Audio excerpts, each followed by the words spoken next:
हरिओम। मैं आचार्य सूरज कुमार, संस्कृत सूरज के इस चैनल पर आपका फिर से स्वागत है। देखिए, परीक्षा की तिथि की घोषणा तो पहले हो चुकी थी और आज की तिथि में आपका सेंटर भी कहाँ कहाँ, किस विद्यालय में, किस स्कूल में, किस कॉलेज में पड़ा है, ये आज मालूम चल गया होगा आपको।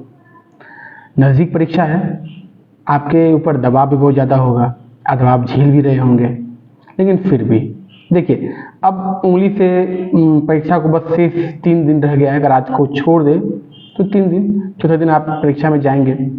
जो हाई स्कूल वाले हैं उनके लिए 25 और 26, जो +2 में है उनके लिए।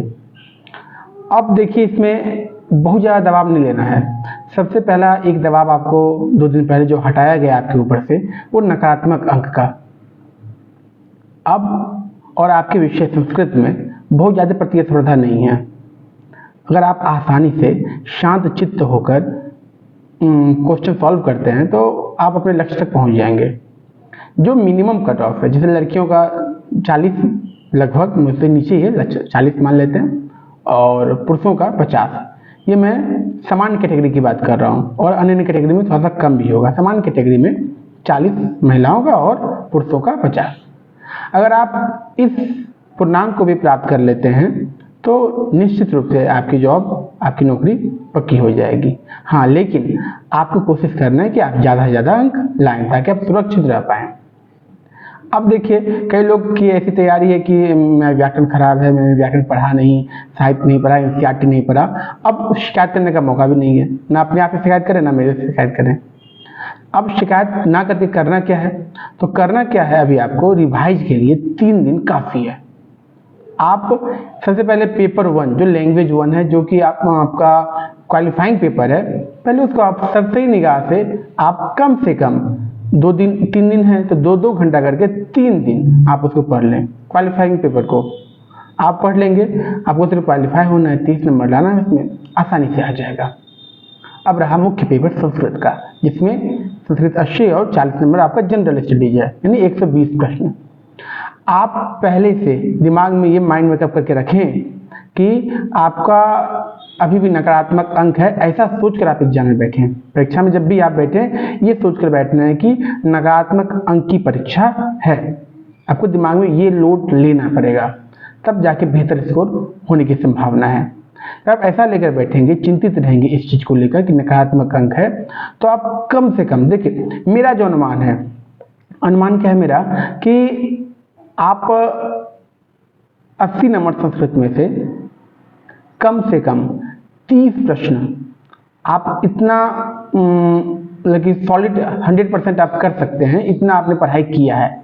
80 में से 30, 80 छोड़ दीजिए, 120 में से 30 प्रश्न आप आसानी से देखते ही टच कर लेंगे। मतलब कि बिना, अगर निगेटिव मार्किंग भी रहता तो आप 30 प्रश्न तो आसानी से सॉल्व कर लिए होते। 120 में इतनी कैपेबिलिटी आपके अंदर है, ये मुझे मालूम है। अब रहा कि बेहतर स्कोर कैसे हो। अगर 1-20 में आप 30 नंबर लाने की कैपेबिलिटी रखते हैं तो बच गया 90 नंबर। 90 मतलब 30 तो आप कन्फर्म कर दिए।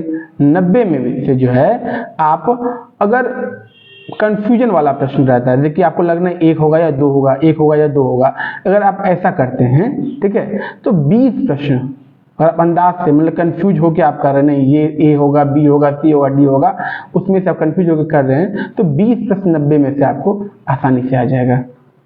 ठीक है, 30, 20, 50 नंबर आप अपने गोल को आप अचीव कर लिए। अब जो आप एक्स्ट्रा एफर्ट डालेंगे, अपने 6 सेंस के अनुसार अगर आप एफर्ट डाल रहे हैं, तो उसमें से 10 नंबर आपका आसानी से आ जाएगा। आपका 90 में से आप 20 ले लिए, 70 में से 10 नंबर आपका आसानी से आ जाएगा। ठीक है, ये कैलकुलेशन है, ये हालांकि आपके ऊपर लागू नहीं करना चाहिए, नहीं बताना चाहिए, लेकिन आपके ऊपर अगर कोई दबाव है, अगर आप झेल रहे हैं दबाव को, तो आप इस निश्चिंत रहिए कि आपका रिजल्ट आ जाएगा।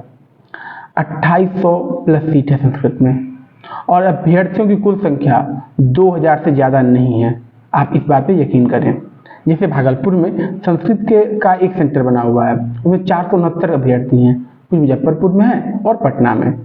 अगर हम और अन्य जगह है, अगर हम 5 सेंटर को जोड़ लेते हैं, पटना में तो ज़्यादा विद्यार्थी और राजधानी है, तो फिर भी 2000 काफ़ी संस्कृत में, इससे ज़्यादा संस्कृत में अभ्यर्थी नहीं है।